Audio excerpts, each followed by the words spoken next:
Is this thing on? Are you ready, Matt? You're listening to Box Office Bingers with Matt Diaz and Ernesto Santos. Good evening, folks. We have a wonderful evening's entertainment lined up for you. We know each other. He's a friend from work. Box Office Bingers. And the only way that I know how to do it is to find you a bloody good dump. He's my friend. I don't have friends. I got family. I can do this all day. You know, if you put your mind to it, you can accomplish anything. Hello and welcome to another exciting episode of Box Office Bingers, episode 206. Ernesto, tell our lovely listeners what we are reviewing this week. Well, we are reviewing The Teacher's Lounge, a German film. It is the Oscar nominee for Best International Film, starring Leonie Benesch, written and directed by Ilker Shatak. This is going to be a very interesting. This is going to be an interesting one. I am very curious on what your thoughts are on this one. I feel like every week we always say that. It's like, oh, this is going to be an interesting conversation. That's because it is. Because every week it is an interesting conversation. I love it. Because we don't know what we're going to say, and therefore it's interesting what the other person's going to say in this one. Yeah. But yeah, this is us getting ahead, offering a little bit of variety when it comes to what we review. And this one just hit theaters, another one off the international film category from the Oscars. I believe this is, as of right now, the last one that's available to us, unless that changes in the coming weeks. Yeah. So I'm hoping there's one called Perfect Days, which is presumably Apple has and will eventually release, hopefully before the Oscars. That would be nice. That would so be nice, wouldn't it?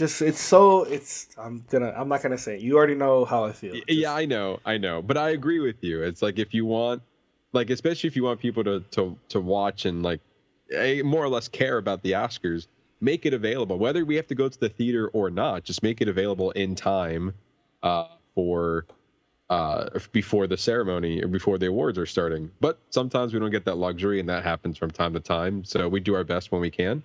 But yeah, this one we were lucky enough that it came to theaters, and I'm looking forward to having this conversation later in the episode. As am I, sir.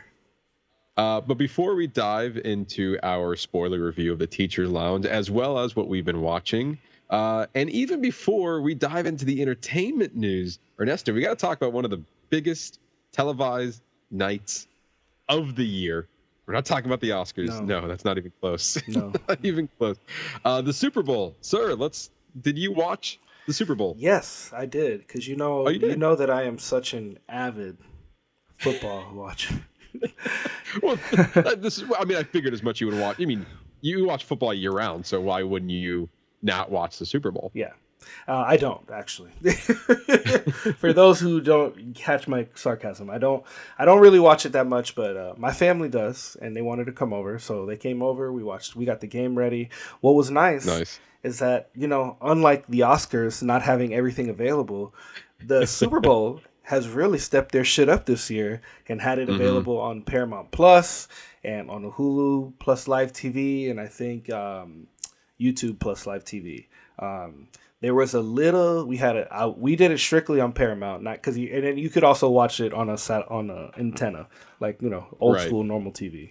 But yeah, it was interesting. We only had issues with the stream right at the beginning of the game, a small portion of halftime, and then a very portion, like literally at the last 5 or 6 seconds of the game, the stream cut out right before they went into overtime. We're like, seriously? Oh, wow. But other than those few little points, considering how many people were probably just streaming it on Paramount, it did pretty well. I would say the stream held up pretty well. I actually really enjoyed the halftime show. I thought it was really very entertaining. I've kind of heard half and half. I talked to Esteban, and he said he didn't really care for it, but Oh, I thought interesting. I thought it was fun. I mean, we were jamming out in the living room.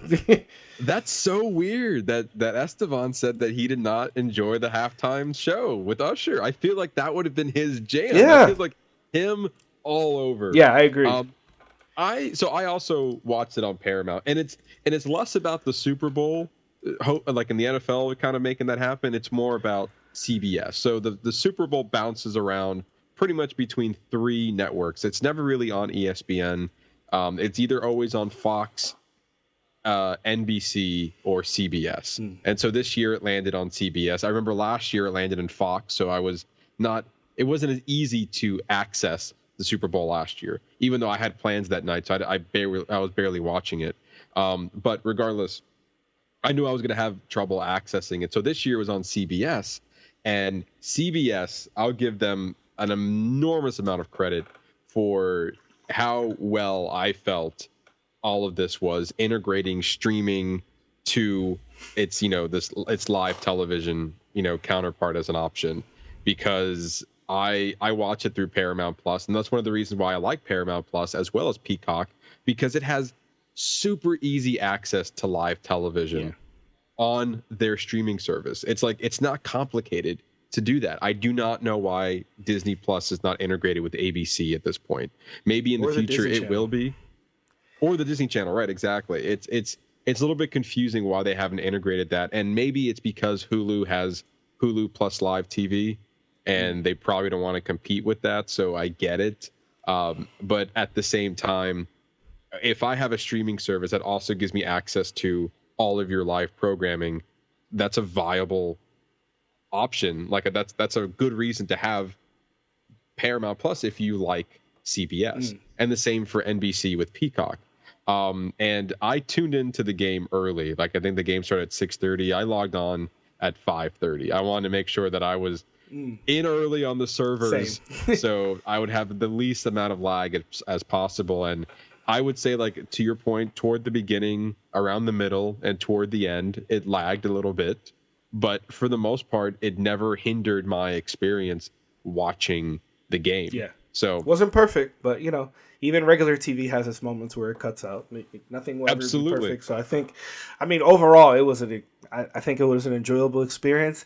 And the Super Bowl it's going to be even more relevant now with it being so readily available on Paramount Plus, or however they decide to do it moving forward.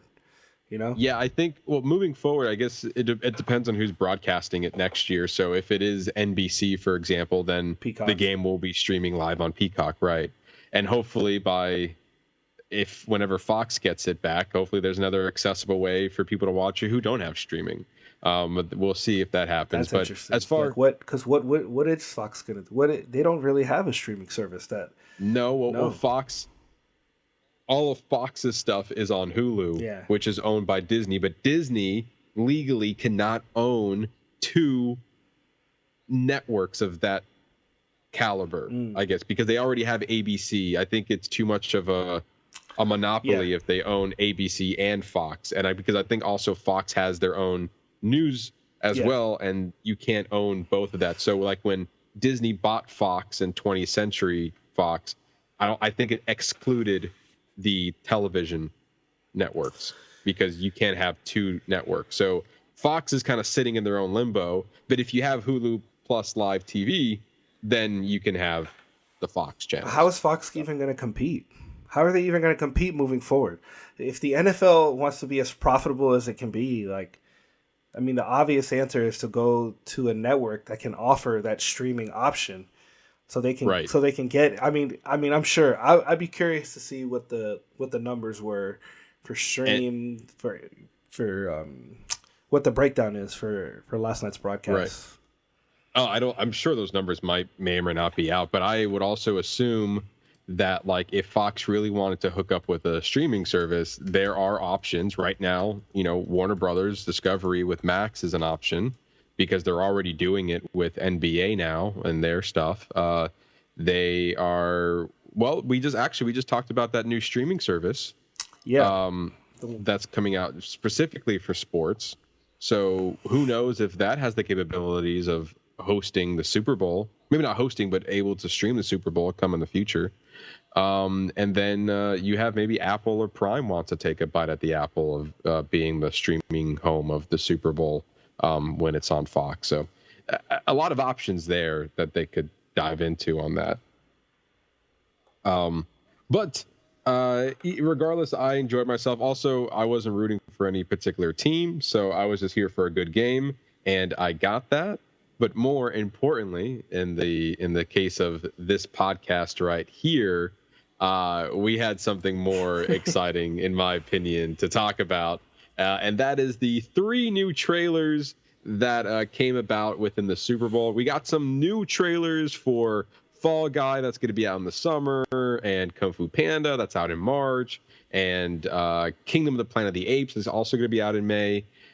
Surprisingly, I did not see Ghostbusters as a trailer. Maybe they didn't need it, but I thought I would have at least seen that since the movie's coming up fairly soon. But we got 3 brand new trailers, first looks at 3 movies. Deadpool, what was presumed as Deadpool 3 is now called Deadpool and Wolverine. We saw the first trailer for Wicked, and we saw the first trailer for Twisters, the sequel to Twister. So we'll first talk about, and maybe the only one we're really talking about, is Deadpool 3. I watched it just for you, sir. Thank you very much. I really do appreciate it. I know you don't watch trailers, but what'd you think? I thought it was great. I love the inclusion of the TVA. I thought that was, I mean, what a nice nod.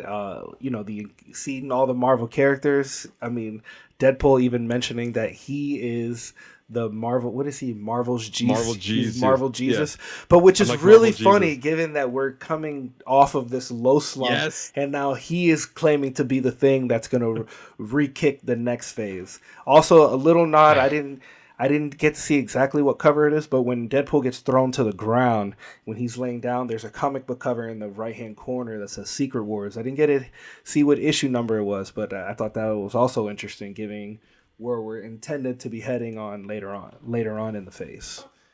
Yeah, it's so funny that you mentioned that. Is like, I don't know where in the filming process where Deadpool is and the Marvel Jesus joke was, but like, if it was intentionally meta or coincidental, either way, it works. Yeah. Because as of right now, of the state of the MCU, Deadpool is kind of the Marvel Jesus to maybe save the slump that the MCU has been in for the last few years. And when I saw the TVA in there, I don't know why it wasn't just as obvious as like a storyline that they could have built off, but what a fantastic way. And I didn't like, my first question about like, how was Deadpool 3 going to be integrated with the MCU? Because this is going to be a sequel as well as the first introduction to the MCU. And this is, I feel like, at least based off the trailer anyway, this is the reason why, it's worth getting invested into Marvel. And I've said this before, it has its ups and downs. And sometimes, we're talking about Quantumania and the Marvels, where it's like, man, what's going on here? And then you see Guardians and Loki season 2, and now what it feels like from the trailer of Deadpool and Wolverine, you're like, this is why we continue watching all the stuff, because when it's done right and it does a fan service, it really, really looks like it's going to be something special that we're about to witness here. And I don't know if that was considered to be a late addition, but I do really like the inclusion of the TVA, only because that for people who haven't seen it, somebody who, let's say they know someone who's seen it, they go, oh, who are those people who are after him, the TVA? They're like, oh, if you want to know about the TVA, then you should watch Loki season 2. And all that does is highlight the best parts of what little greatness there is about that phase. Like, the best thing that came out of that phase was Loki season 2, and that's a great way to at least call back to that, to somebody who goes, oh, well, at least before I watch Deadpool 3, I know I need to kind of like, if I really want to understand, like, maybe let me watch Loki season 1 and 2, so I can know who the TVA is.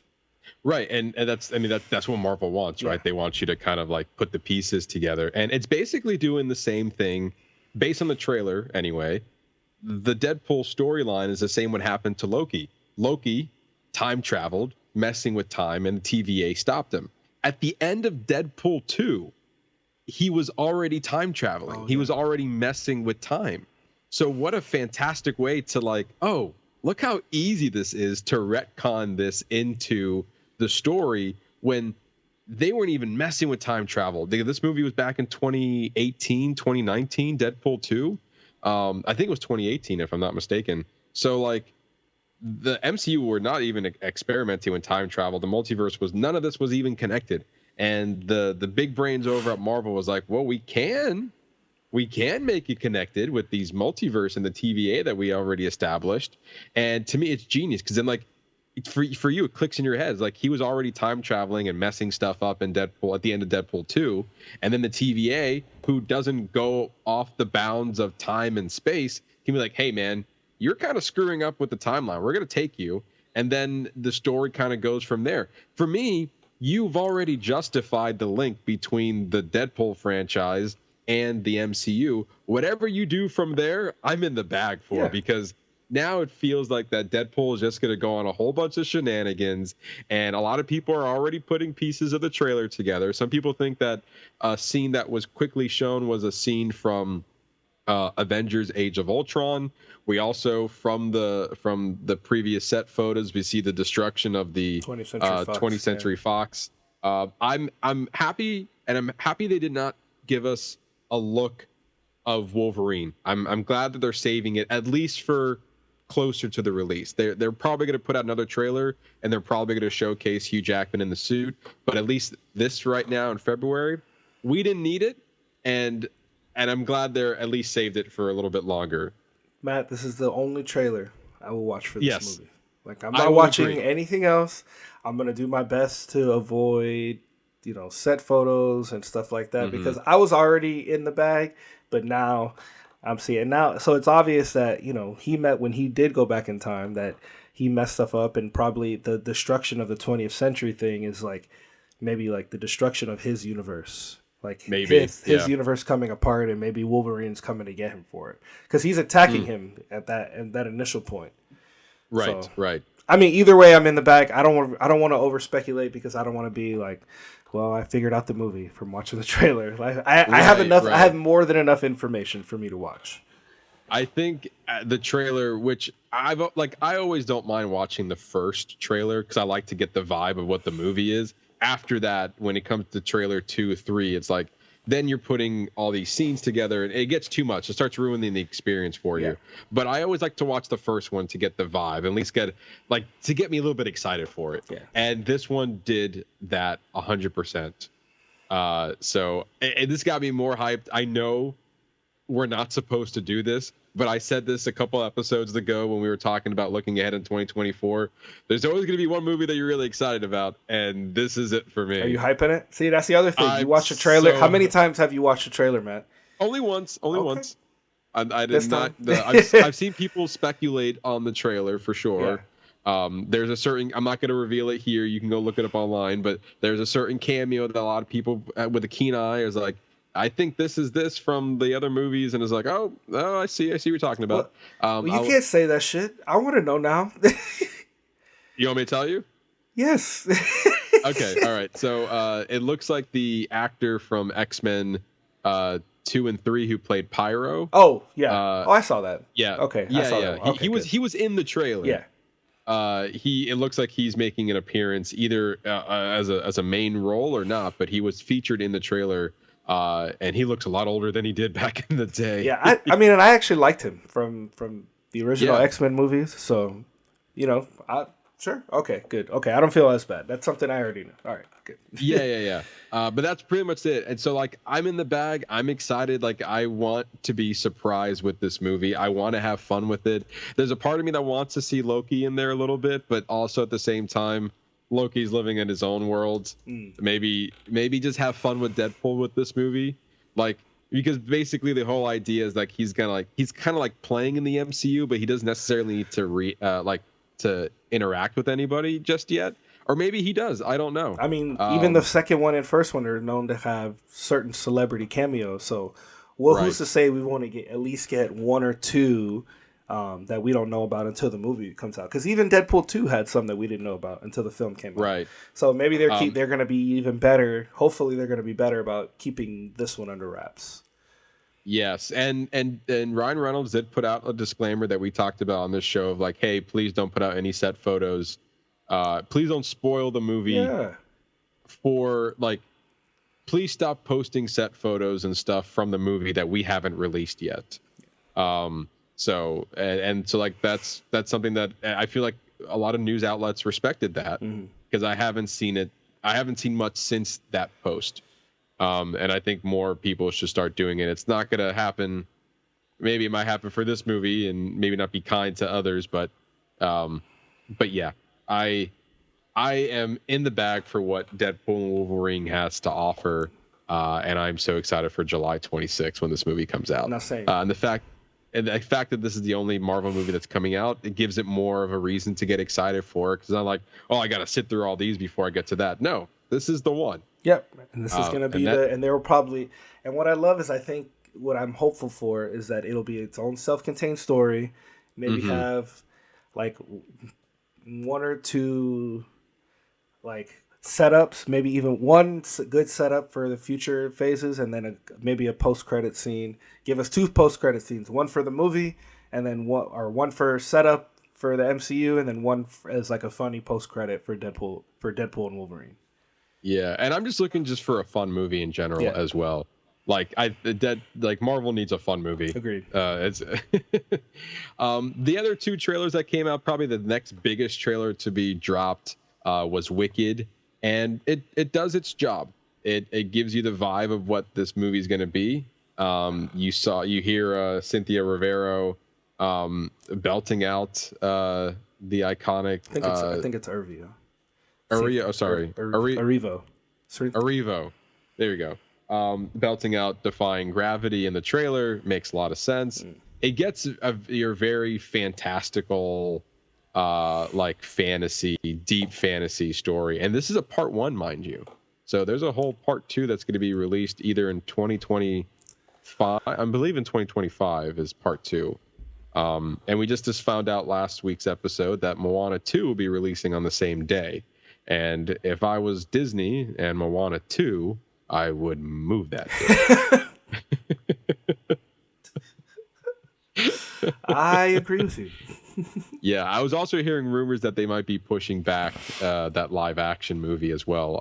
Again, those were rumors, but I was like, yeah, I would push back the live action Moana movie too. I mean, they should just suspend it for at least for another 5 or 6 years. Let us really enjoy Moana 2. Maybe even give us a Moana 3 and close out the trilogy before you remake the original. Like especially if your main character is not going to be Moana, because if you're worried about her age, like at this point, she doesn't want to do it because she's too old. Yeah, which was weird was I saw articles because we had talked about last week that it's expected for the original cast to return. And then I saw articles after this is like, oh, Dwayne Johnson is in talks to return as the character. It's like, what do you mean in talks? He should already be. Like, you don't. Otherwise, why are you rushing it? Right. Yeah, exactly. If I was Disney, I would not be announcing a movie of a sequel and not bring back The Rock. Yeah. At the very least. Like, I don't know, again, this is all speculative, but if it's true and they haven't locked down at least Dwayne Johnson, why are you announcing this movie? What are we doing, guys? Exactly. And like he's featured in the promo art for this movie. So like I would assume that he's coming back, because if you I was like, oh well, Dwayne Johnson wasn't available, we got somebody else. You've already diminished what this movie could be from the get-go. I'm not saying that Dwayne Johnson is like a gigantic A-list actor. I mean, he kind of is in his own right. Yeah, but he like, is. He is. Yeah, he definitely But is. like, if you don't bring him back for the sequel and it's a feature film, like, what are you doing here? That doesn't make any sense to me. True. And the last big trailer to drop was Twisters, and again, it sounded interesting. Glenn Powell, from Top Gun Maverick fame, and then Anthony Ramos, I believe, from Transformers and Hamilton. was also, I think I saw his face in the trailer. Interesting that they are bringing this back. I don't know. I kind of like. I saw the TV spot. I didn't watch the full trailer, but I thought the TV spot was really good. It looks good. Maybe there's something there that we don't know. I mean, I said the same thing about Top Gun, and look how well that turned out. So, who knows? But yeah, overall, I had a really good Super Bowl experience. Not a lot of trailers. I'm sorry, not a lot of commercials than I thought there were gonna be. Like a lot of like memorable ones. The one that I found most hilarious was the Dunkin' Donuts one with Ben Affleck and J-Lo. Yeah. Did you get a chance to see that one? I think I missed that one. But I did. But just hold on real quick. I did look it up. That was Anthony Ramos in the trailer. Also, Okay. Who else is listed in this movie is Superman himself, David Cornsweet. Oh, okay. So if you want to see what he's up to before Superman, go watch Twisters. Yeah, exactly. But yeah, the trailers just aren't what they used to be. They definitely they're not. I don't know. Like the only thing I looked forward was trailers, but now they don't spend the money on the full trailers for Super Bowl. No. They just give you a tease that tells you to go online because the trailer dropped. Right, and they make more money off of the YouTube hits than they would on the Super Bowl because they're spending money on that Super Bowl. Yeah. They want to make the money back that they spent on the Super Bowl for you to go watch it online. Yeah, absolutely.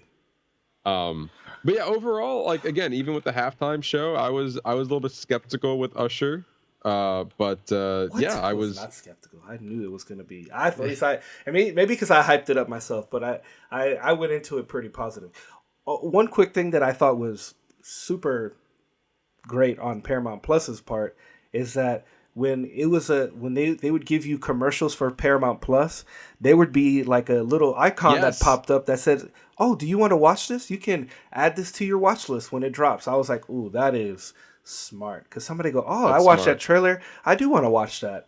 Add to list when it comes out." Perfect. I thought that was a great way to integrate the app features with the live broadcast.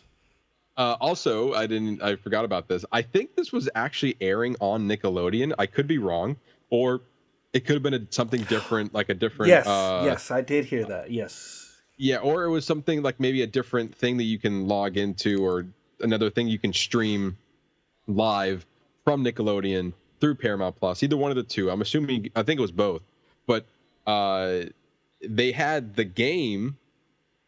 Live broadcast, like I said, either on Nickelodeon or on Paramount Plus on a different area of the app. That SpongeBob and Patrick were commentating on the game live. So you can watch the game with your kids live with SpongeBob and Patrick narrating announcing, as well as actual humans who probably know a little bit more about the game than Patrick and SpongeBob.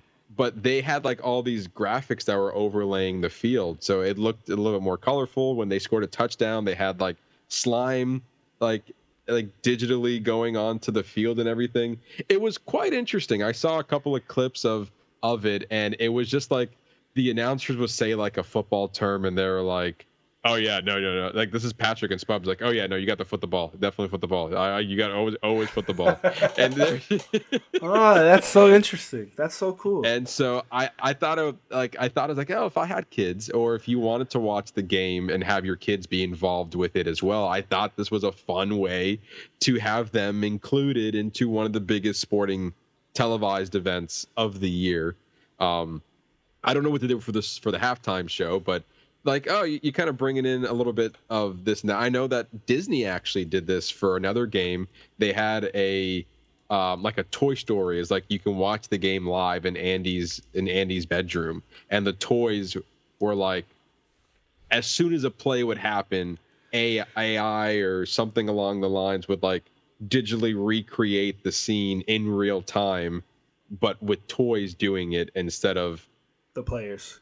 The players, right? That's pretty cool. I wish I'd have known that beforehand. That'd have been cool to at least check out. But we were also like, that stream was kind of like, we had that issue in the beginning of the game. We didn't really want to test it or anything else. I told the kids like, I don't even want you. Don't play anything on that requires any internet. Okay.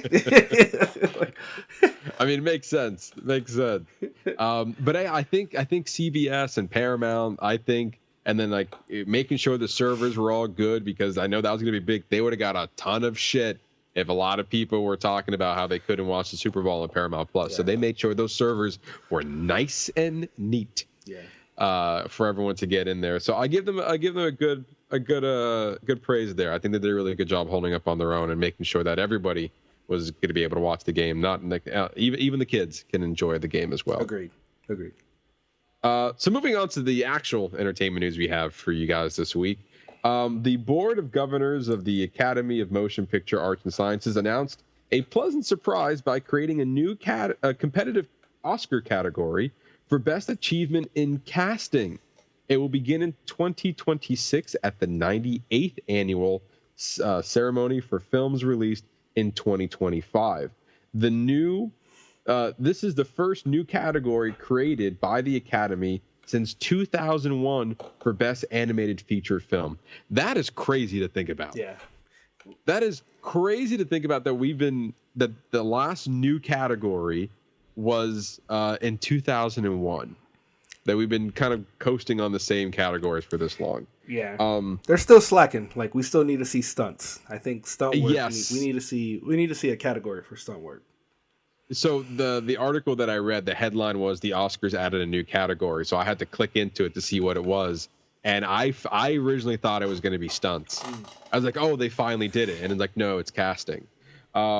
The casting directors branch was formed in July 2013 and has nearly 160 members. Academy CEO Bill Kramer and Academy President Janet Yang said casting directors play an essential role in filmmaking, and as the Academy evolves, we are proud to add casting to the disciplines that we recognize and celebrate. Category rules for eligibility and voting for the inaugural award will be announced in April 2025 with the complete 98th Academy Award rules. So just a reminder, we are about to enter the 96th Academy Awards in March. That's the award ceremony. So it's not going to be the one that's airing next year. It's going to be the one airing in 2026. So I applaud the Academy for adding a new category. It's not stunts, but hey, casting is also very important. It's a step in the right direction. Yes, absolutely. And also when you think about it, it's like, I want to know what type of films would be more like, does this, for example, I'm just going to put it out there, like if this category was available back in 2008 when Iron Man became huge, like is Iron Man qualify as a movie that the Academy would consider as a good casting choice because of what it was? Yeah. You know what I mean? Yeah, because I think when it's like such iconic casting, when it's like undeniably you found the picture perfect person for that role. Right.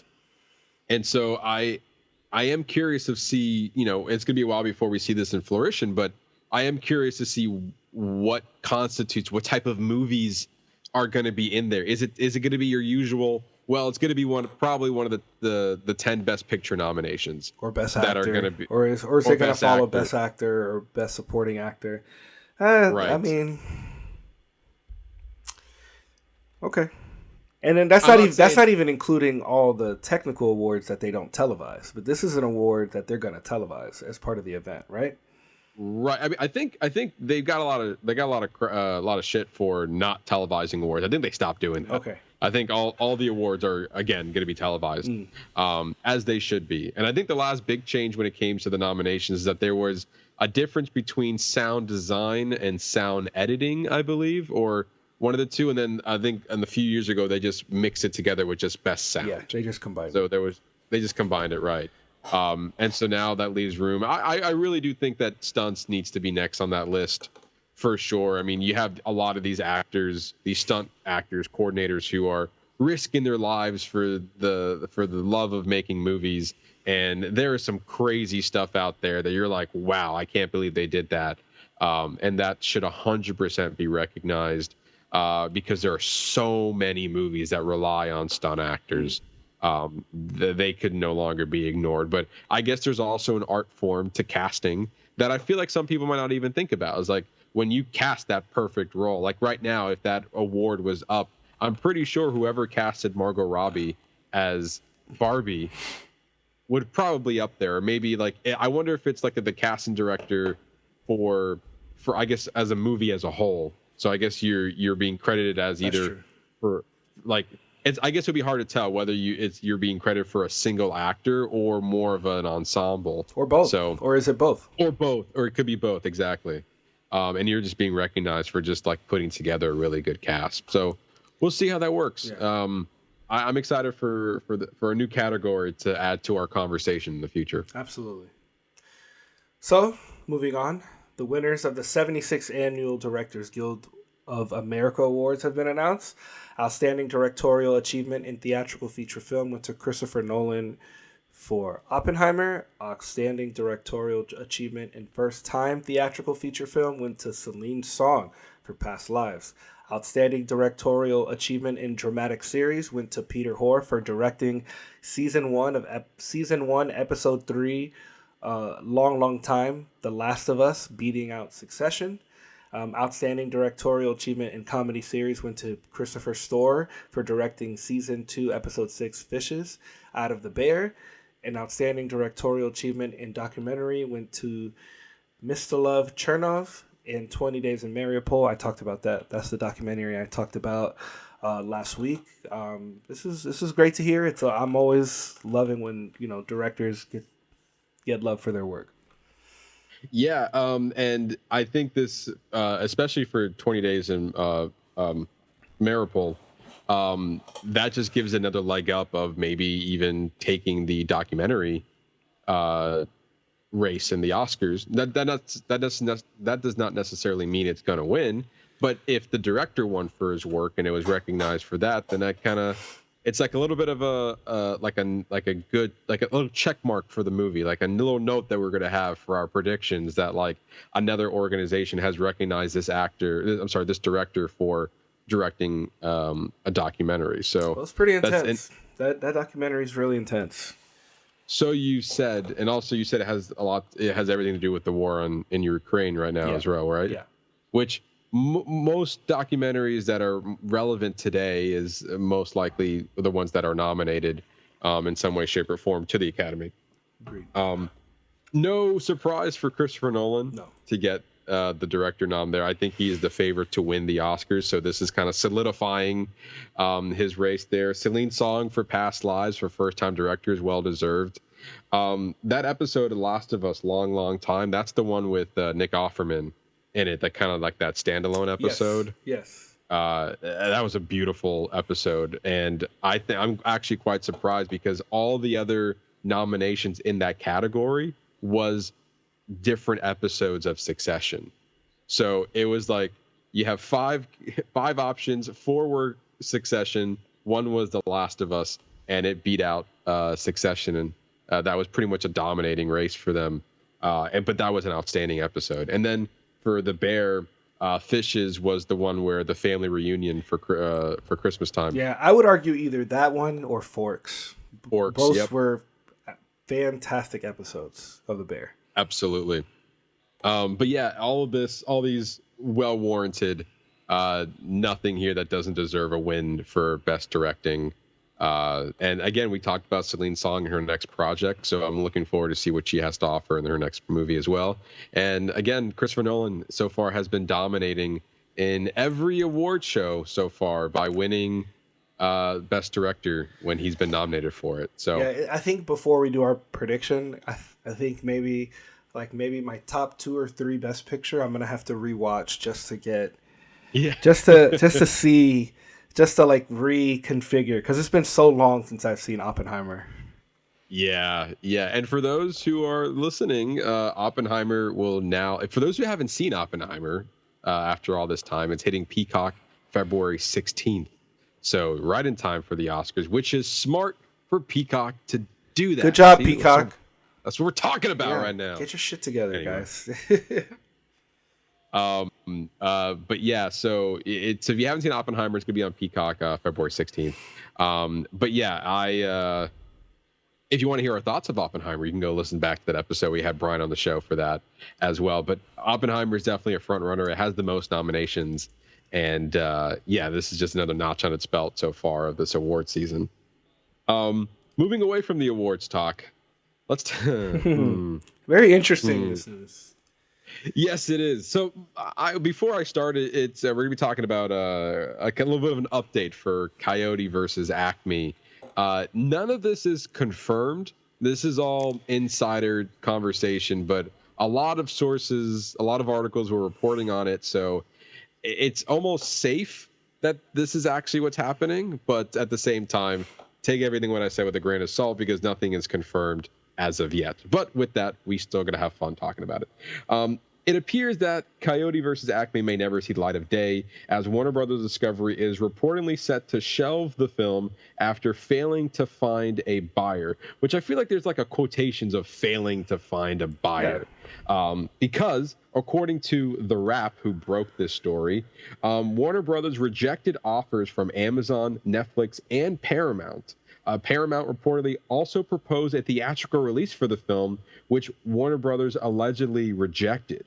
Warner Brothers reportedly wanted $75 to $80 million for the project and would not allow the studios to counteroffer, which is very interesting. And I also read it was very, very weird. And I also looked further into it that these were numbers that I read, and I don't know if this is true or not, but the other Amazon, Netflix, and Paramount were offering around $40 to $50 million for the movie. And Warner Brothers was strict on it being anywhere between 75 to 80. So I don't know. I don't understand why they would not take that. And I'll go on even further to reasons why I don't understand that. More interestingly, The Wrap also claimed the four Warner Brothers executives who made the decision, including CEO and President Dave Zaslav, have yet to see the film's final cut, while others have claimed to have seen a director's cut. Wow. So obviously, if these reports are true, this is clearly has nothing to do with the movie itself. This is everything for a dollar amount. It just seems super political. Like maybe they're lowballing them because they know they're in financial straits and they're just trying to get rid of it. But then at this point, if you're not going to take any offers, then just release it. And just get what you can. Like you either release it or shelve it. Like, oh my gosh. Yeah, it's a lot of awkward back and forth with it.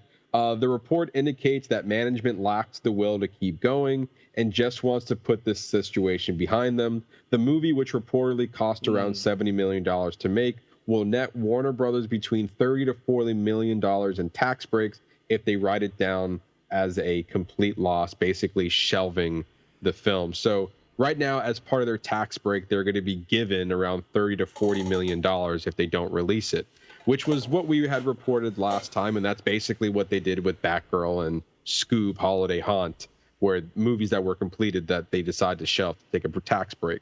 So my confusion now comes to if Netflix, Amazon, and Paramount are reportedly giving you what you would probably make back. So they're willing to give you the $40 million that you would obtain from your tax break. Why not just give it to them? Why are you being stingy and holding them to a non-negotiable $75 to $80 million, basically making more, basically making what you put into it, essentially. Yeah, if you're not willing to take that, because then if the movie does well, then they look bad. Like, well, then maybe we should have just released it. Then yeah, maybe you should just release it. If you're not going to take their offer, then just release the damn movie. Drop it on Max and just call it good. Yeah. Yeah, I feel like all of this feels all politics whatsoever. It has nothing to do with the quality of the movie. Yeah. It's a shame that a lot of hardworking people took time and effort. Granted, they got paid for it and they're not like losing money or anything. But the creative part about what your job is, you put a lot of time and effort into this, and you can never see your work come to fruition, or say that I worked on this movie for them to get future jobs, to give them a future credit to get more jobs in the future. Yeah, it's horseshit. Like they, like just fuck everybody who's worked on this movie. Like who cares? It doesn't matter how good of a job they did. Like you could easily just drop it on Max and call it a day. But Yeah. I mean, it's the same thing could be said for everything else they shelved. It's not worth. Yeah. Their work is not worth it. They would rather. No. It is more worth it to them to take the tax break. Yes. What's even crazier is like it's more worth it for them to take the tax break than it is for another studio to give them guaranteed money. Yes. Like they're giving you the same thing, and you're saying no. Is like, no, I actually just want what we spent on. But then if it does, if it does well over there, then they look bad. Right. It's not worth the risk. It's also crazy that this movie was co-written by James Gunn. And so they're also being like, they also don't care about that either. I thought that maybe that credit would constitute, like, all right, maybe we should release it because he's now our CEO of DC Studios, but I guess that doesn't matter either. It's like, stay over there, comic book boy. It's just sad to see, especially, for all the people who are involved, and this movie is now just part of a political stance, and most likely no studio is going to be backing $75 to $80 million on this, nor should they, to be honest.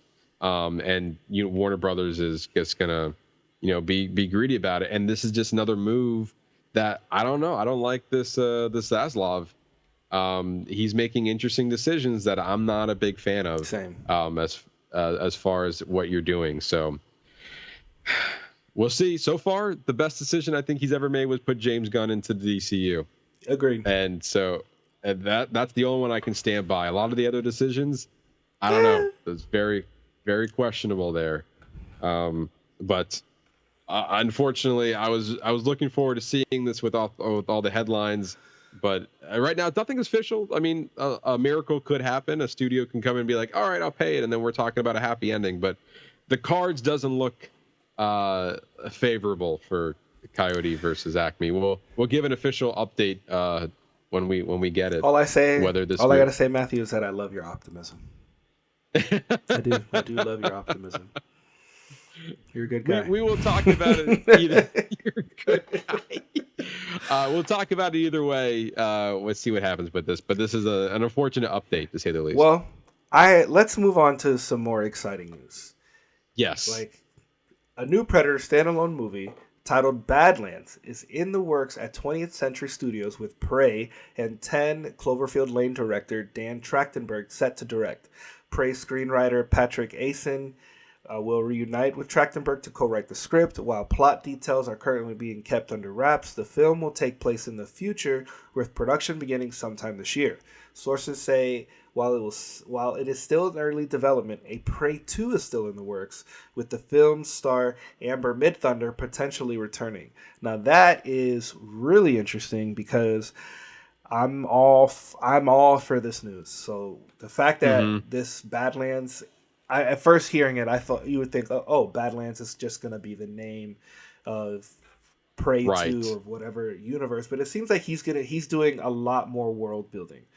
So yes. I'm curious what his knowledge is into the Predator series in general. I don't remember. I mean, we did that episode a long time ago, so I'd have to go back and redo research. But I'm curious that if he's maybe getting knowledge from the comic books, or how much lore he has attached to it. But I'm loving the way he's expanding the universe. Prey was a great film. It was just a great thriller that just happened to be in the Predator universe. So I'm hoping the same thing for Badlands 2 and for potentially Prey 2. I'm actually surprised that Prey 2 isn't higher on the priority list, to be honest with you. But maybe this idea came first, or I'm not sure what's going on with that. But I mean, either way, both are in the works, so that's amazing just to hear that. And they were getting more than we anticipated. We thought it was like, oh, it's just a Prey 2. It's like, no, we're working on more. So expanding this lore, absolutely. I saw somebody said that like the Predator works so well as like this threat in different time periods. I would love to see Predator just be like, just say the Predator in this time period, and I'm all for it. Like Predator in a Western. Predator in Let's let's do it. You know what I mean? Like, just keep going with it. Predator in whatever. And I think it works so well. And I think he was able to tap into this market that breathes new life to this Predator franchise, which I feel like it was already going stale to begin with. So Agreed. And what if Badlands is just background knowledge and more setup for Prey 2? Like, what if it's just part of whatever world he's continuing to build? Whatever the case may be, I'm here for it. Yeah, absolutely. Keep doing what you're doing, Trachtenberg. We'll keep We watching. see you. I see you, Trachtenberg. I see what you're doing over there. We're all about it. Just don't work for Warner Brothers. I'm just kidding. I'm kidding. I'm sorry. Still off for the other one. Anyway, that's all the news we have for you guys this week. As always, you can find the latest and breaking news on our social media channels on Instagram at boxoffice_bingers and our Facebook and Threads page at Box Office Bingers. We'll post all the latest and breaking news over there first, and then we'll come back on the show and we'll talk about it. So with that, we're going to be diving into a fun segment we like to call Whatcha Watchin. So Ernesto, we'll start with you. What have you been watching? I'd say this line so fast, it's like off of memory at this point. I will say I actually don't have much this week. So again, I've been on this Oscar train. So I've been trying to, once again, I knocked out the documentary short because on the 9th it became available. It is Nai Nai and Wai Poi. It's a documentary short following these two grandmothers who are living together in their 80s and 90s. It's actually directed by their grandson. It's just kind of like it's written as like a love letter to almost to like each other and just kind of to like the human spirit and just human connection in general. I thought it was really well done. It was really cute. There's parts where they're just kind of like enjoying the simplicities of life. They're outside dancing. Literally, they were laying on the couch watching Superbad. But it is such an innocuous moment, but it's just like a testament to like how, you know, they're not taking life seriously. They're not dwelling on their age. They're kind of just enjoying the years that they have left on this earth and enjoying it through each other's company. It was a really cute documentary short. I actually really enjoyed it, especially a more lighthearted documentary. Right, I'm sure the selection. It's always a give and take when it comes to these Oscar noms. It's always like you got the heavy stuff, and every now and then you're like, oh, thank God, something's a little bit lighter nowadays. But other than that, I have one other that I started. I watched the Donald Glover Mr. and Mrs. Smith with Maya Eskren. I have to say, I was very skeptical at first, but man, it is a really enjoyable, binge-worthy TV show. Like, just really the setup in each episode. It's like you're going through their marriage, like the beginning stages of their marriage, and in each mission is almost related to like what they're dealing with in their relationship. So each episode has its own little mini connection between the mission that they're doing and something in their relationship. And I think it's like kind of just talking about the little intricacies of marriage and getting to know each other and just relationships in general, wrapped in this spy show. It's really well done. I didn't anticipate it to be as good as I thought it was.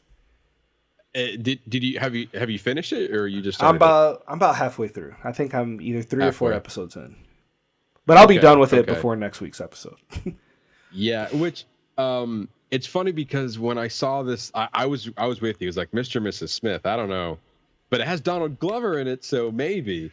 And it sounds like he has another hit on his hands because I saw overly positive reviews over this show, and I was like, oh, maybe he's got something here. So it's a show that it was on the list that I was going to check. It is worth your time. Let me just tell you that. Okay. All right.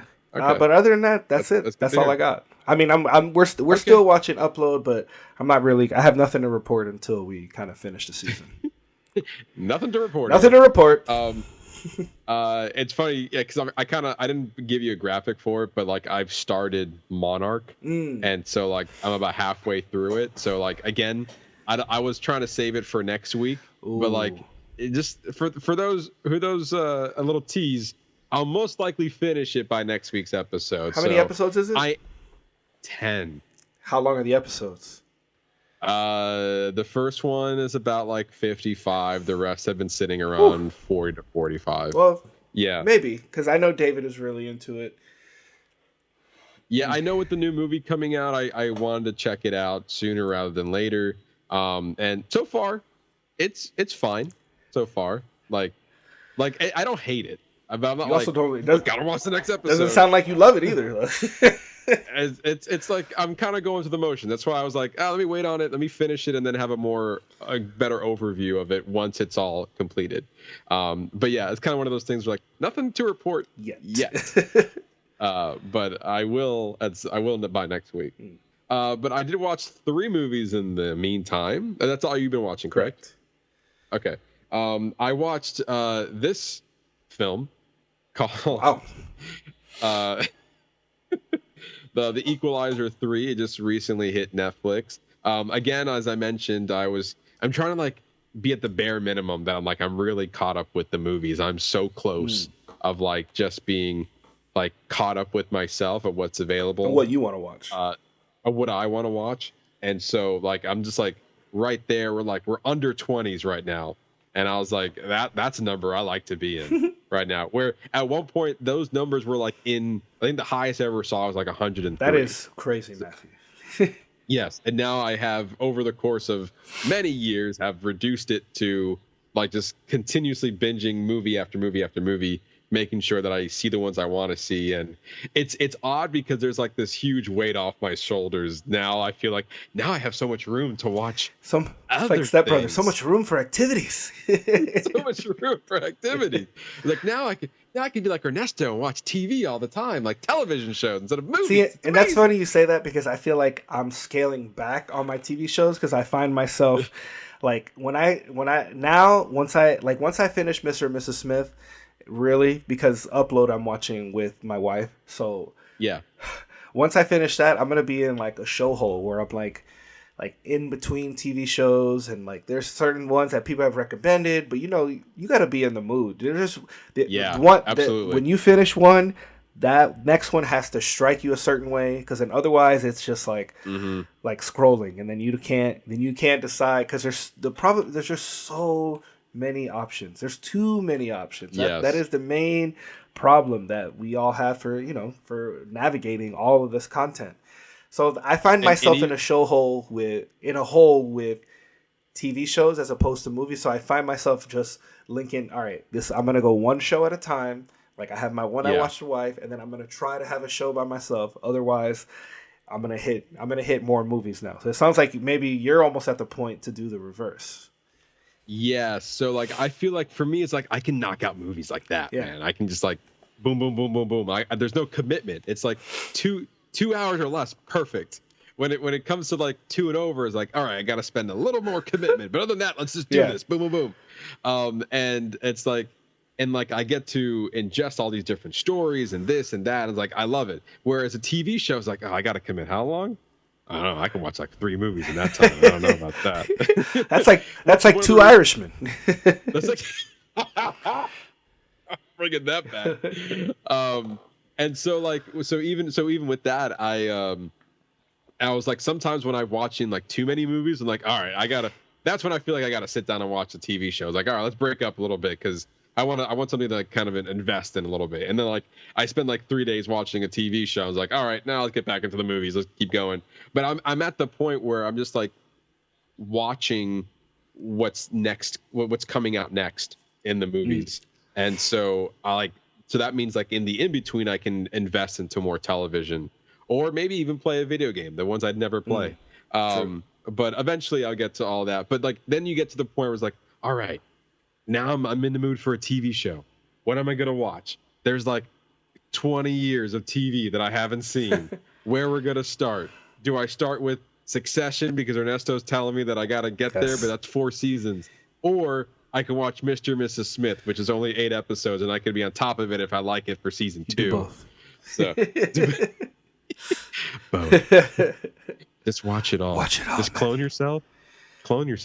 Watch it, and then merge your brains together by the end of the day so you can ingest more content. Matt, the obvious answer is to quit your job and to sit down and dedicate 12 hours a day to watching content.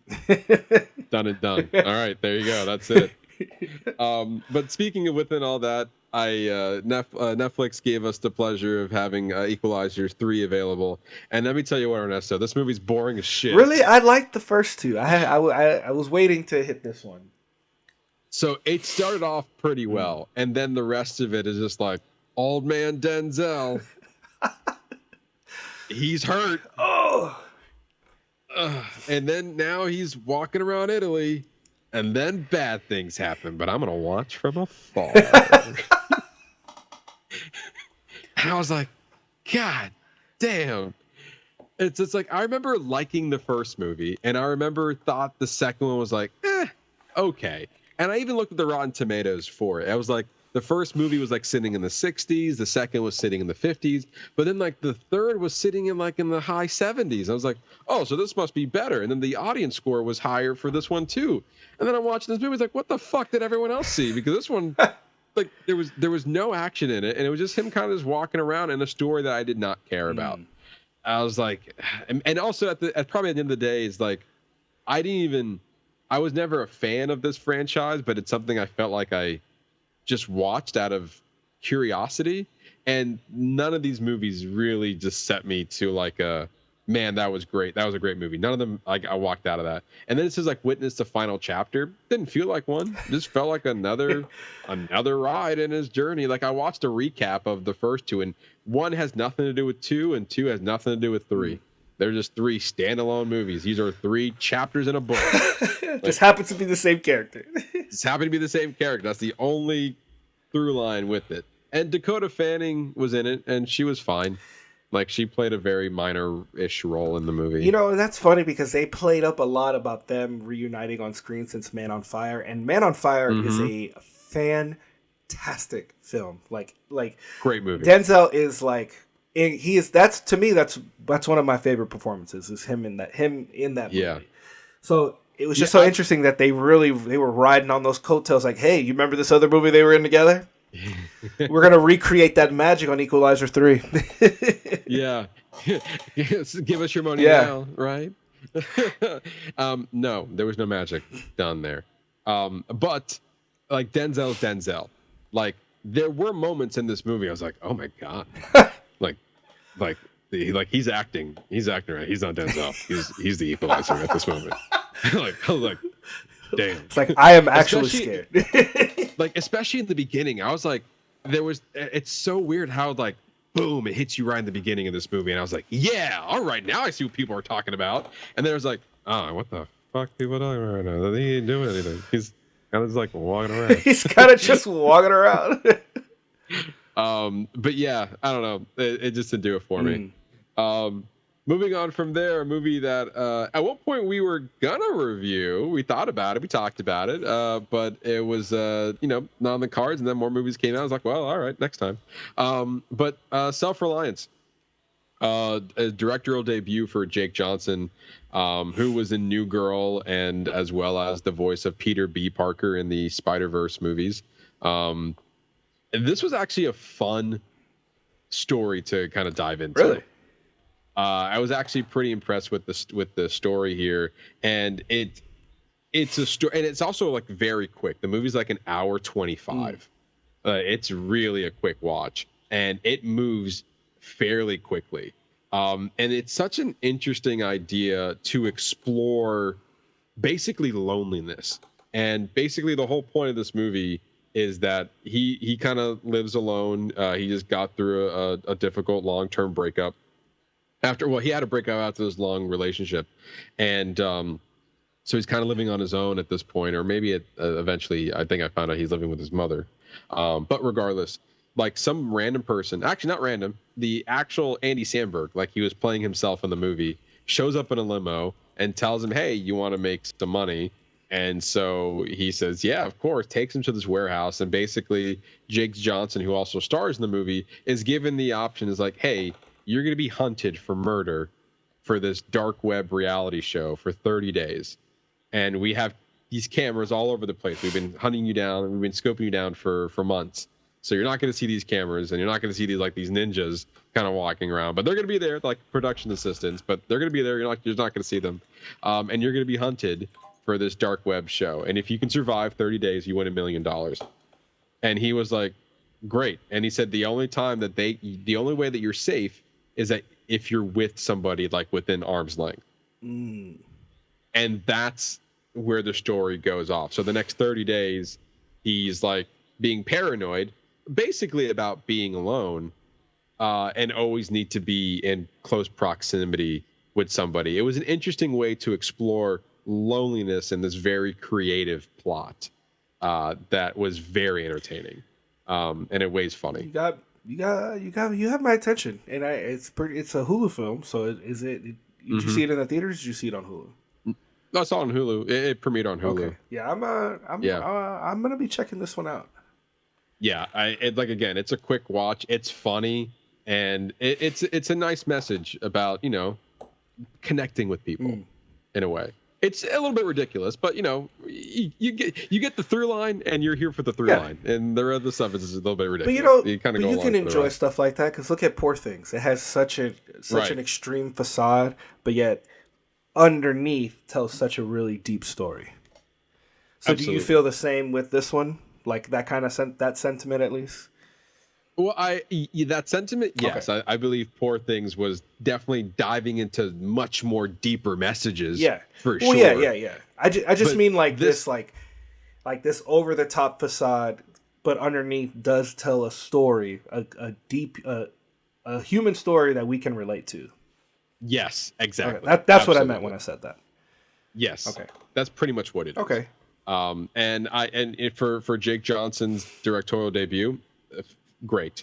He also got, you can tell, which is also great when it comes to actors who become directors, at least decide to direct their first movie. You see a lot of other actors coming in to support. There are so many different cameos in this movie. Obviously, you see Anna Kendrick and Andy Samberg. There's a whole bunch of other ones that come into probably the friends he's made along the way to kind of support him in this movie. So you can feel that in a way. It's like a whole bunch of friends just coming together to make a movie, and it turned out pretty well. Okay, cool. I enjoyed it for what it was. Cool. And the last movie that I saw, Origin. Sounds like a good oof. It's a good oof. I saw this in the theater. It's a long movie too. It was like maybe the whole experience was 2.5 hours because that's what it said on the thing. But I think maybe it's like maybe 220, 215 or so. But it's Origin, a movie written and directed by Ava DuVernay, and it was snubbed for the Oscars. A lot of people said that this film was snubbed. It wasn't really around for the award season at all. And it was a movie that I did not know. I heard like great things about it. And as I said, lately I've been doing double features when I go to the theater, try to plan it when it's a day off, and kind of make myself worthwhile of going to kind of just hitting 2 films. And I had options, and then this one was there, and I was like, this movie looks deep, and I don't know if I want to watch deep. And then I also don't know what I'm going to get into for Teacher's Lounge. I try to break it up a little bit. Like, I try to, like, if it's going to be a drama, I try to pick something that's not going to be, I'm not going to like a double hitter. But I heard a lot of good things about this. I was like, you know what? I'm going to give it a shot. And wow. One word to describe this movie is powerful. Holy shit. Like my kind of movie? Was like, it's like, I wouldn't really call this a slow burn because like you are engaged throughout the entire movie. I feel though, anyway, some people were saying it's slow, and I can see where they're coming from. But when the subject matter is so rich, like to me, I think that kept me engaged, and therefore I didn't consider it as a slow burn. But it's this idea. It's a hard movie to explain. But it's based off of a book called Cast, and there's some other words that go after it. I apologize for not knowing the title of the movie. But it's basically suggesting the origin of basically caste, and that basically describing of like there is no racism. Okay. In the sense of like people are not racist. This is actually stemming from a societal issue that's been happening all over the world that in America we classify that as racist. but as a global thing, it's actually something else that has nothing to do with race. Is it like class? It's more of like a certain. Are you trying to say it without giving it away? A little bit of both. Okay. Yes, because part of the movie is basically Angelou Ellis Taylor, who played Will Smith's wife in King Richard. I believe she was nominated for an Oscar for her performance there as well. And did I say King Richard? I meant to say King Richard if I didn't say that. And she plays the author of the book in real life. So like this movie's based off the book. So this is an adaptation of the book, but the movie is about the author writing the book. If that makes sense. Yes, and like how she was able to come together to this conclusion of orchestrating what this book is and what it means. And through very, very well-written script and I think it's like a really, even though I haven't read that adaptation, I felt like this was a true representation of what this adaptation represents, or what this movie was trying to represent from the book. And it was like trying to get the audience to understand what the meanings of this book is. And I think it did a really good job of like kind of just switching your mindset of what society has been trained to, for an example, like what we find as being racist. And then they're explaining that like maybe if you shift your way of thinking, it's actually this instead of this, and here are the reasons why I think it's this instead of this. Well, I'm sold. And it sounds like my type of movie. It is like I'm literally like watching this movie, and like your eyes are just kind of like wide-eyed. You're like, wow, what am I watching right now? It is now, after watching the movie, quite shocking that this was not in the awards conversation in any way, shape, or form. Like, it definitely for adapted screenplay, at the very least, like it should have been there. Well, damn it, Matt. Now I'm gonna have to go watch this movie. I know, and what's crazy is that like there was only 2 showings, and with the Bob Marley One Love and Madam Web coming out for Valentine's Day at the time of this recording. We're recording it on February 12th, and there weren't that many. There was only 2 showings for it, and then even less as I look ahead because they're bringing in new movies. So I believe this was on a limited release, and it's from Neon, who has a deal with Hulu. So eventually it will come on Hulu, I assume anyway. So those can probably wait until then. Hopefully it'll be there sooner rather than later.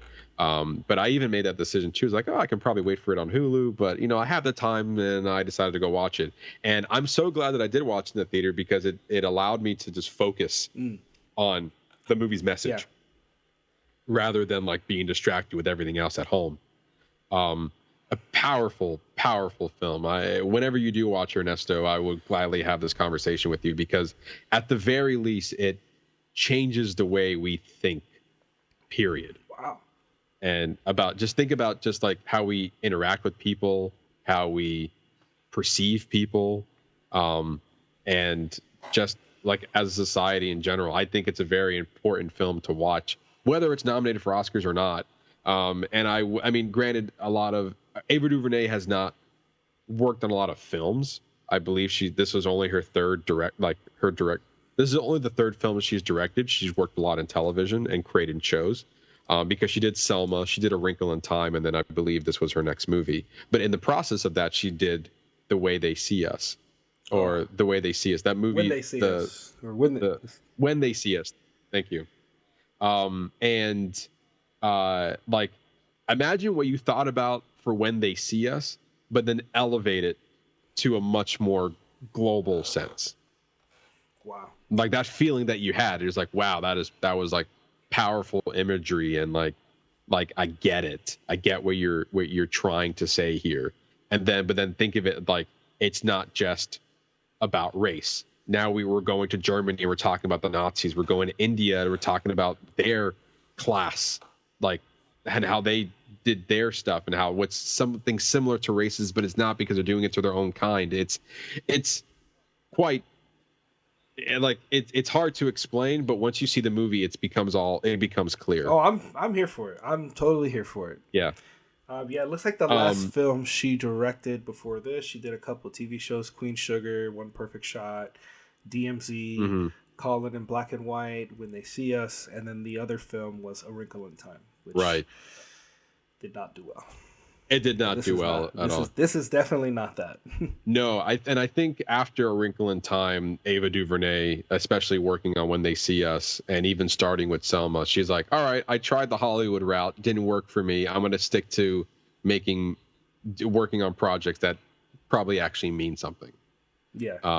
Like they have a lot of weight to it. You sold me, so this is something that will definitely be on the watch list. Whether I see it in theaters or whether I wait till it drops on Hulu, I'll definitely be watching this at some point. Yeah, and even a few interesting things that I saw in the theater.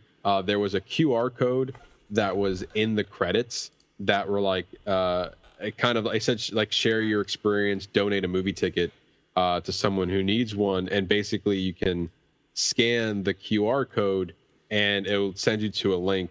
And basically for $16, you're paying for somebody else's movie ticket. But I guess if they want to see it, they can go to this website and it will go to the movie ticket so they can go watch it. So that's kind of cool.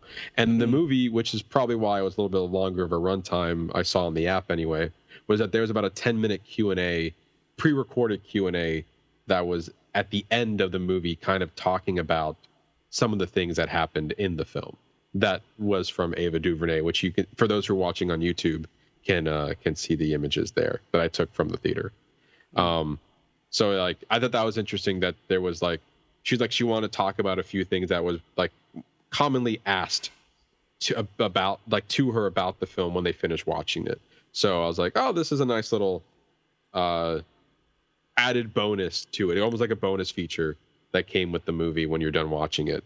And she described this movie as like, if she said in the Q&A is that if there was anything that you would walk out of this movie, she said you wanted to walk out of this feel like you've experienced something.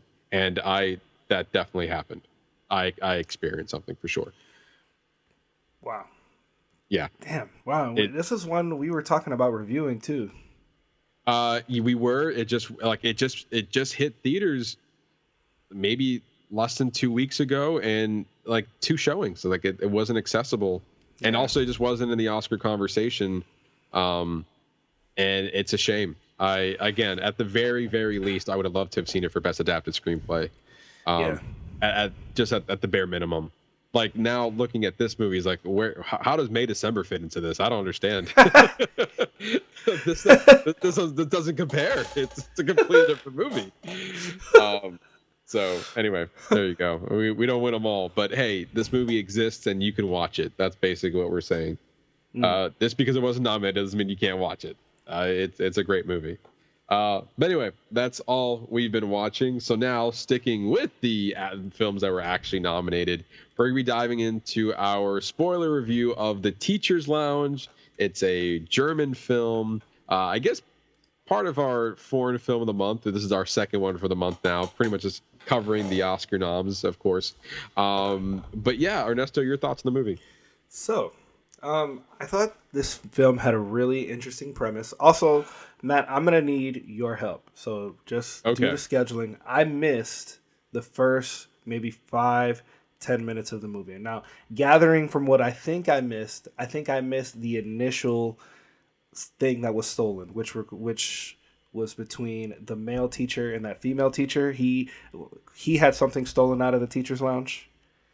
So you would think, no, you actually didn't miss much because that was just speculative conversation. So because I walked in when she was in the like the gym and the kids were playing basketball, and then she walked outside to catch the kids who were like they were smoking or playing with the lighter or doing with whatever. That's the part that I walked in on. Okay, so at the very least, you did miss that she was like I think the movie starts like her being in the teacher's lounge, and they were talking about how stealing was a big issue at the school. Things are being stolen, And I think the big thing that you might have missed out of all of that was that they were basically asking children to snitch on their peers because they believe that some of the kids are involved in the stealing of things. So that was the conversation that they were talking about during the teachers meet during the parent teacher I guess parents night out or open house or whatever. They were talking about the conversation on the app about that's what, and that was initiated by her. So there was like this council that was from other there was this council from other teachers that were kind of all collectively trying to narrow down who's stealing. And then it came down to like, well, let's ask the kids. And then I'm not sure why they picked those two. Maybe they were the responsible ones, but they were like, if you want to, can you look at these names and see if anyone looks like they would have stolen this thing? It's like, but only if you want to. So it made it seem like in the teachers conference with the parents, she said, well, we didn't force these kids to do anything. It's like, well, you also didn't seem like you gave them a choice either. Yeah, they're kids. They're impressionable. Like they're gonna do whatever, they're gonna do whatever you tell them, especially if they're looking at you. Well, that really plays into like how the movie looks into just power and authority. Yes. So there are things that I really did like. One thing that really puts me off is that the fact that we're enthralled into this mystery about who did what and what's happening, but then we get absolutely no resolution at the very end about what exactly happened. So it's like, why did I care? So are you wanting us just to focus on the fact about what she did? Like, are you focusing on like her undying loyalty to this little boy, of her trying to see any redeeming quality for it not to be him? But that, I mean, it's clearly not him. It was clearly that lady who worked in the front office who had that one blouse, even though they had that one scene where everybody was wearing a blouse, but I think that was maybe just her being paranoid. I think that was her paranoia, because it was just a very specific shirt, which is what led to her being fired and let go. So then, are you just using your kid as a scapegoat? Or like, did she intentionally take the money out? Like, did she set herself up for that to happen? It just begs so many questions. And why are you so loyal to this kid when he smashed your window, stole your laptop, took said laptop and smacked you in the face with it, and then caused you to chase him to the river where you watched him launch your laptop into said river? And then go, he shouldn't be expelled. He's a good boy. He has good meaning. It is his, almost like she was blaming his mother, like really like focusing on the fact that it was his mom, and that like she's using him as a scapegoat for this thing.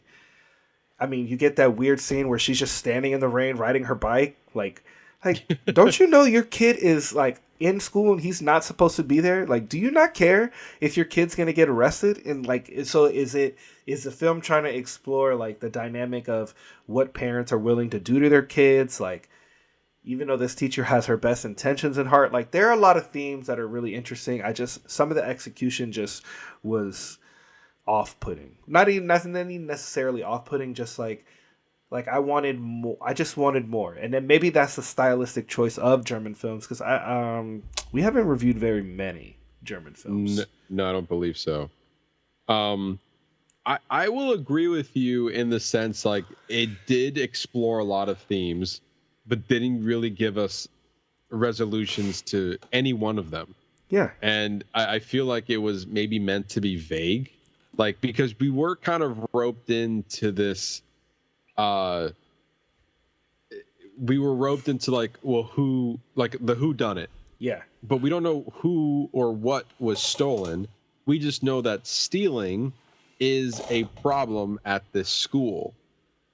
And then that's the basis we have to go off of. And then when I guess there was a suspicion somewhere that somebody was stealing something from the teacher's lounge, so she decided to film it. But then that's also frowned upon for filming without, I guess.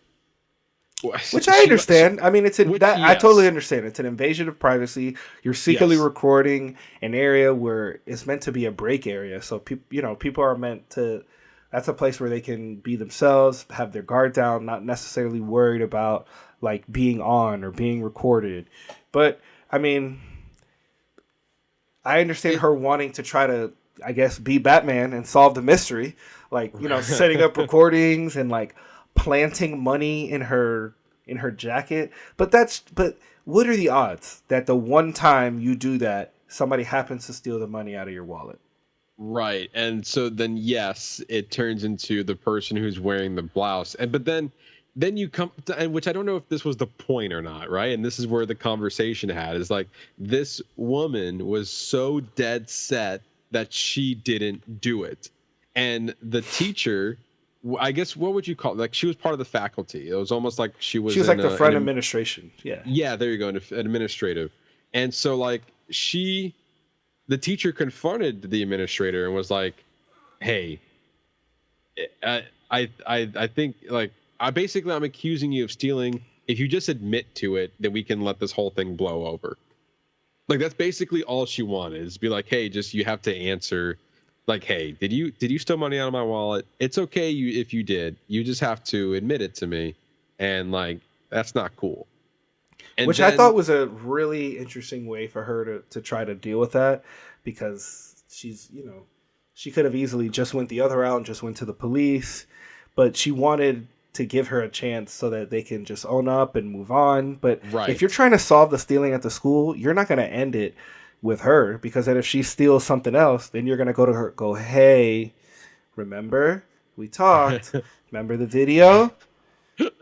Stop stealing. Be nice." She never even brought up the video in the beginning. Yeah, it wasn't until she was forced to. Right. The video was only brought up when she, I guess at that point, it was the principal that came to her attention. And the principal drew the same conclusion as the teacher was like, "Well, you're wearing the blouse." And she even said in that scene, like when they came her over to go to the principal's office, like, "You're wearing the same blouse right now." Like, I mean, granted, yes, somebody else could be wearing that blouse at the moment, and it also doesn't specifically showcase that you're stealing anything. That's the vagueness of that video too. It's like you were hovering around the jacket, and it looks like you were taking something from it. It showed all the signs that we can assume and allude to something, like you were in the wallet and you stole something and you put it back, but those actions were never seen. Correct. So at this point, you're dealing with two different scenarios here. You're dealing with the teacher just being wrong and just assuming, or you have the administrator who is basically just being really stubborn and lying and not telling the truth at all and willing to cost her livelihood and her job to die on that hill. And also the well-being of her son. Like, if that really is the case, like, you're really gonna let your son sit there and have to deal with that when you know what you did was wrong. But then they still give us no resolution. So how are we supposed to feel about it?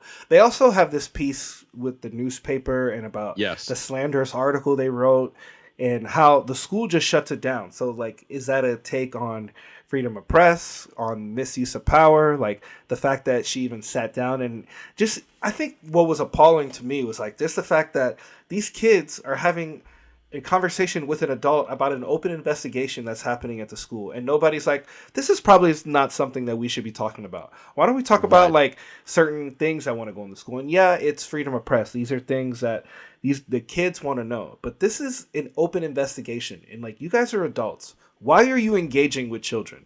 Like, what did you think? What did you think was going to happen? And then they shut it down.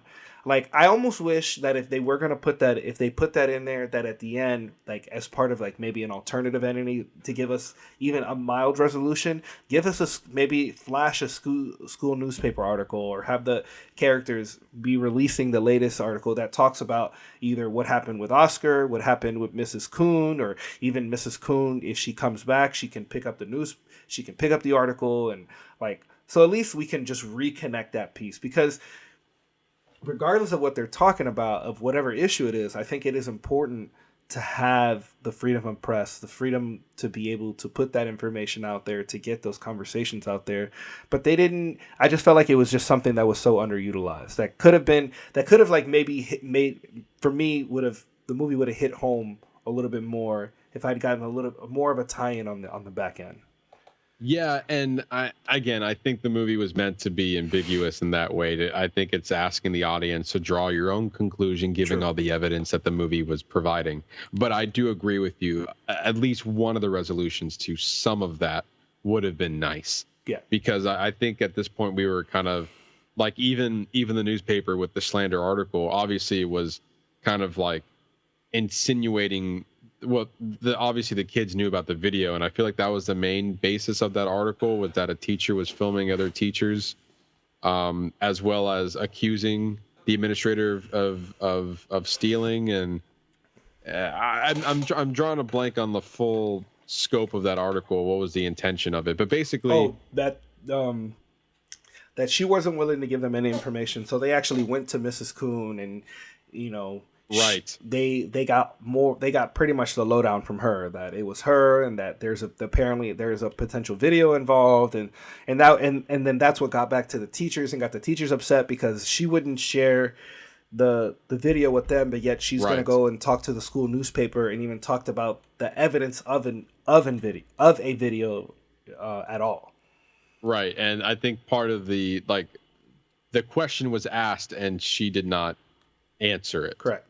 Like, she avoided the conversation, and that's in some cases admitting guilt, even by not answering it. So there's that aspect of it all as well. And I felt like this teacher took a very interesting approach to do everything. I'm not even sure if we were supposed to be rooting for her, and quite frankly, rooting for her in what way? Like just for her to be right? Like, it was weird. It was definitely, again, it was interesting. It's not to say that it was a bad movie. No, because I was engaged the entire way through. Yes, because I think we were just more engaged of what was going to happen next, especially with I think the movie did a fantastic job was building up tension, even though that tension didn't really go anywhere per se. But when and kind of compliments to the score as well, because when something happened and then you can see her walking down the hall and it's dunt, dunt, dunt, and you're just oh, something's happening right now. I don't know what it is, but we're moving toward something, almost like an investigation almost. But it didn't quite give us any answers to continue off of that. And so what do we take away from this? We see that she's showcasing a lot of restraint, and then part of it I was thinking about is the movie just trying to showcase the stresses of being a teacher? There's definitely that. There's definitely it's the way that you have to interact with students, the way that you have to interact with parents, the way that you have to just deal with the homework. We have students that are well behaved, we have students that are not. We have situations, we have good days, we have bad days. Then we have this outlandish situation that's happening in the background. But I found that some of the interesting ones were how she was conducting her classroom, and even how the hello thing that they were doing in the beginning of every class, and even the kid was we don't even like that. This is dumb. We only do it for you. But then you see these small moments where you feel like she's getting you get that satisfaction of being a teacher when you have all the kids working together to solve a problem. We saw that in the gym. And then the other kid's nah, fuck this, and pushes the other one and does that. Or even how she conducts trying to going back to the gym, the one where you walked into, where you might have missed it, but she's conducting a good class in the gym for basketball, and then you have these hooligans who are out and with the lighter, looks like they're about to smoke or something, and so she has to be a good teacher here, but then be the bad guy over here. And it's are you gonna tell my parents? She's well, just that's right. No, that's right. Which I thought was weird. It's weren't they just joking about smoking heroin? I think I'm pretty sure the kid said they were gonna smoke heroin. I mean, joke or not, that's probably something that you should investigate. Absolutely, especially if you have a lighter. First of all, And these are children. These are not even like teenagers. Not that it's acceptable either way, but like even more so that this is a child that said that to you. yes. But then you also have the one kid in the beginning. You might have missed it. I'm not sure, but there was this situation where the kid was getting he was cheating. The kid was cheating. Oh, I think I saw that. Yes, I saw that in the test, and then like she took away the cheat sheet and she took away the paper, and it's like, I'm gonna give you a brand new test again. You have 20 minutes to complete it. And she's like, he's like, what's the point of that? It's like, well, you can either get a 0 and not try again, or I'm giving you a chance to at least get something out of it. And then it came back to the parents and the faculty that he was failing. And then it looks like there was a conversation that I had with the parents, because then he's like, I need to do good in school because I was failing and all this stuff. And then like the kids are kind of putting shit on him because like, solidarity, man, we're not supposed to talk to this teacher. Yeah. And so like that's an interesting dynamic that they were diving into. I don't know, like I think you're right. There were a lot of interesting and I think well thought out themes in this movie. And just when you come at the end of it, I don't know what it all meant. Yeah, it's missing the final ingredient. Like it's like, wow, you got a lot of good things going here, but it just, to me, it just didn't tie. There was no bow. Not that it necessarily needs to bow, because I'm for ambiguous endings, but I'm having trouble seeing what the through line, like, of the purpose of what you wanted to. What are you hoping? Like, what are we supposed to walk away from this? Right, and then you also have like the very, very end of it, like. He, for some reason, knows that he's suspended for 10 days, so basically 2 weeks. He decides to still show up in school and sit down, doesn't say a word to anybody. She takes her entire class out of her classroom and basically go into somebody else's classroom. Terrible decision. She sits down. Right. Thank you. And then have like this quiet one-on-one with him. And then he figures out how to solve the Rubik's Cube, and then as school is over, the police is like the kid refuses to leave the chair, so the police picks up the chair and escorts him out of the building as he's sitting in it, and that's how the movie ends.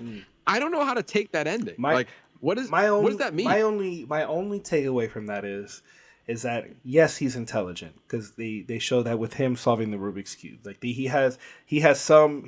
there is a lot of intelligence in there, but at the same time, people are going to be who they're going to be, especially if they're influenced by their parents. Like, if anything, that is the only thing that I can get from that. Like, no matter how much you try to save somebody, you can lead a horse to water, but you can't force him to drink. Right. And I mean, in this case, the kid's stubbornness could very much well be coming from Mom, the mother. 100%. I mean, we could definitely see that. Yes, there's a clear correlation there. I don't know if you saw I don't know. You might have missed this part. There was a situation toward the beginning of the movie where you had faculty coming into her classroom telling students to like get away from their desk as they basically search through their things, and they singled out one student. I didn't see that part, but was it the kid who sits in the back of the classroom? Because I think they reference it. They referenced that situation later on in the movie. So yeah, and basically what happened there was that the faculty it was shortly after like one of the kids kind of picked out a name of potential stealing, and then they go into her classroom, and then they kind of tell the kids to everyone stand up, and then they go through the kids in each individual things, and then they find basically a larger amount of money in one kid's backpack than the other, and then they bring in the parents, and we missed that interaction with the principal and the teacher and somebody else saying, why does your son have a large amount of money in his bag? And basically it's like, well, we gave it to him for these reasons, and they basically falsely accused him for stealing, which was the end result of that, which created some tension between the teachers and the students of being like, now as far as the kid's concerned, now all my peers think that I'm cheating, like I'm stealing, when you wrongly accused me for something when I should have had that money in the first place. And so like that was kind of like part of the spark that led to all of this stuff. But then I feel like in some ways it's like, I'm not sure if this is the movie's intention either, but it's like, are we really just talking about stealing here? Like, that's the big thing in this movie, is like stealing, when we haven't really seen anyone do that. We're just accusing people of doing that. Like, you would think based off the movie's poster, it feels like it's much more than stealing, but it really isn't. I mean, maybe there's a little bit more, just dealing with different power dynamics, just relationships between teachers and students, relationships between teachers, parents, and students, and just how that can get completely out of control. There's a touch on the dynamics between all these relationships, but if you're gonna give us this situation of something that needs to be solved, then I need something. I need something to go home and to help me reflect on the story, instead of this just open speculation of what could have happened or what I think. Be like, is his mom an evil person? Is she just a bad person, or is this teacher overstepping and ruined this lady's life? Like, these are valid questions that we all have and need to have answered. Right, and we're probably never going to get answered. And that's why it's like, okay, like... Yeah. Like, and I honestly, I'll give, what was the actress's name? Leonie Benesch. I thought she did an incredible job. Fantastic. kind of just like holding in all of that emotion, because you can feel that it's there throughout the movie. It's like, it almost like she was suppressing what she really felt 24/7. Yes, agreed. And you felt that, especially where like she walked into the classroom toward the end and she just told all of her students to scream, and she was like, that scream was for her, and she needed an excuse to do that. It's like, everybody feel better because I feel better. Yeah, because I feel better. Especially like her being like reamed at the parent teacher conference. Oh, that was rough. It's like all of those parents were basically like against her. And it's like, my God, it's like she is like, it's crazy to even think about it this way as well, where it's like everyone thinks that you are just the absolute worst and you're the villain when all you're trying to do is teach these kids math. You're just trying to be good, and these, like, yeah, you gotta, but she inserted herself into all these things, so she did. So I mean, getting her kids out of the classroom, like, you should be your focus shouldn't be on this one kid, it should be on the collective of all of your students. Right. I'm not saying she made the best decisions throughout there, but like they were, like, you can tell that they were in somewhat of the best intentions. She tried, right? Like, especially like, oh, the kids want me to be involved in the school newspaper. Why would I be the teacher not to, like, give my 2 cents? But then all of a sudden they were like attacking her with questioning, and you're like, whoa, guys, hold up, wait a minute. Hey, trying to help. Yeah, it's like, what's all this? If I was her, I would have left. Yeah, I would have. I don't need to be abused. Yeah, we're not doing this. We're gonna walk away, and you can put that in your paper, I guess. But with that, and kind of also going into, like, do you see where the nomination is? Not comparing it to the other ones, but like, do you see the nom there? I can see the potential for the nom. The problem for me is that, like, when you compare the writing of this and then the writing of, like, Anatomy of a Fall, it's like, how can you even, like, incomparable? Like, Anatomy of Falls is just, like, the writing is just so on top notch, whereas this, like, it's just it's good, there's a lot there, but it's just missing something to tie it together and bring it home, and to me that's kind of where it faltered. So I'm gonna sit at a 3.5, because there are a lot of things that I enjoyed about it, but they just kind of missed the mark on that one aspect. Okay, I can meet you there with 3.5 as well. And I do feel like often we kind of agree on the rating system, but it's not just that. It's like we share similar tastes when it comes to movies. Yeah. So it's just, if you've listened to us long enough, you will see that. And every now and then we'll have, like, not often, but like I feel like every now and then we'll have like drastic opinions on it. But in this case, yeah, I kind of agree with you with the 3.5 of like, I think there are a lot of great elements there, a lot of good themes, a lot something that you can hang on to, be like, this is what got me to the next scene. This is what kept me engaged. But I think the ending is where we're like, like where's the thing that kind of take me home? Where's the like you were saying, where's the thing that kind of just like makes me like the light bulb just went in your head at that point? Like that's the moment you're waiting for. Exactly. In some ways, you're kind of waiting for the twist. You're waiting for like what was the big reveal? Like even showcasing more of the videos, like it was actually somebody else with the banana blouse or the stars, whatever they were. And then it just ended. And you're like, and then I was like, oh, that's the end. All right. All right. Time to go. Yeah. Yep. They said it was a short movie, and sure as shit, Sure was. But yeah, I think it's an interesting selection. It's hard because I want to compare it. I know we're saving it, but like within the other, it's an interesting selection compared to the other ones that we reviewed so far. That being the Society of the Snow and the Zone of Interest, and yeah. So at least we got three in there we can talk about in a future episode of like how it compares between the three movies. But sure. These three movies are definitely different films. 100%. One is not like the other here, so I find it an interesting selection that is entering into the Oscar race for sure. Also worth noting, and this is something completely different, but also related to the foreign film category or the international category, is that France, again, we talked about Anatomy of a Fall, was nominated for Best Picture. France decided to select a different film and it was the Taste of Things, I believe. That movie is now hitting in theaters this coming weekend. But that was France's official selection to be entered into the international race for the feature film. And that was probably their biggest mistake ever, because Anatomy of the Fall was the one that was getting the most attention. They felt like the Taste of Things was the one that was going to do it, and they made a bad move on that, because if Anatomy of a Fall was in the conversation for Best International Film, I think we would have an interesting conversation on our hands. Hands down, like we would have just dominated. Yeah, but in this case, it's in the Best Picture race, and that's kind of where it's sitting, not in the Best International Film race.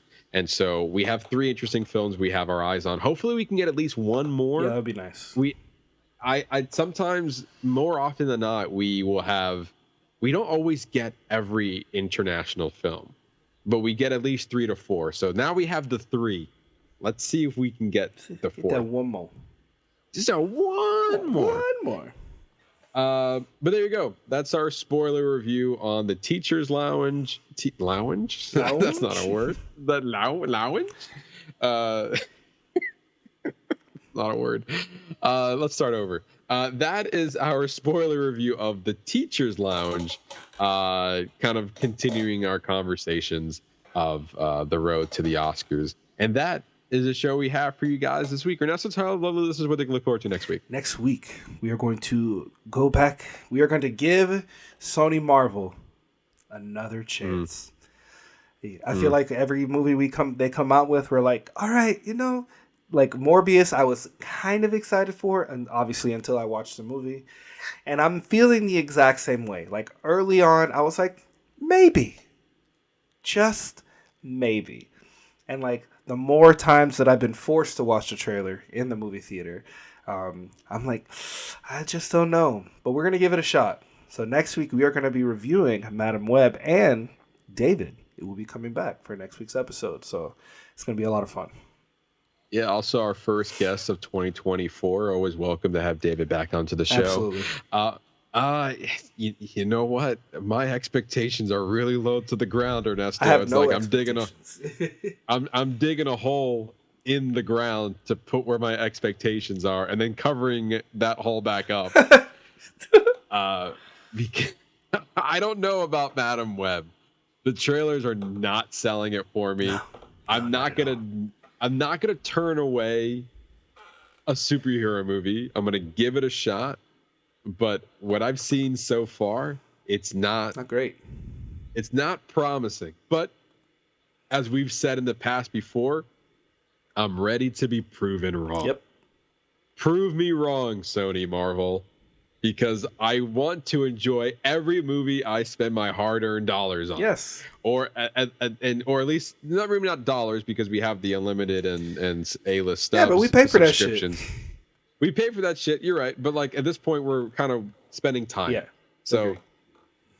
make my time worth it, or at least get something out of it, because your last outing with Morbius was not it. Not great. Not great. And even Venom 2 was just fine. I liked the Venom 1. But anyway, we'll see. We have 3 outings for Sony this year. one for one for the MCU. So it'll be interesting what they set up and what they got going on. Yeah, we'll definitely see. But there you go. Madam Web next week, whether you want it or not. It's happening. We're gonna be spun into it. Thank you.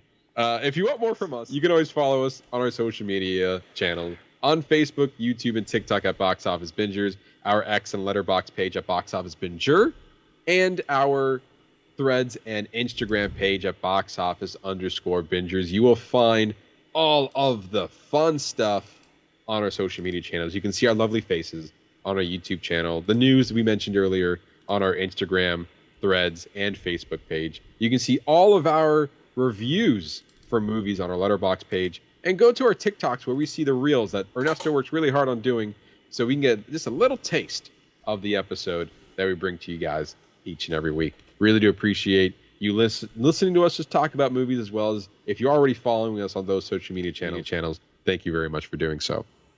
So come back next week for more movie fun. You're not going to regret it. And for that, I've been your host, Matt Diaz. Ernesto Santos. See ya.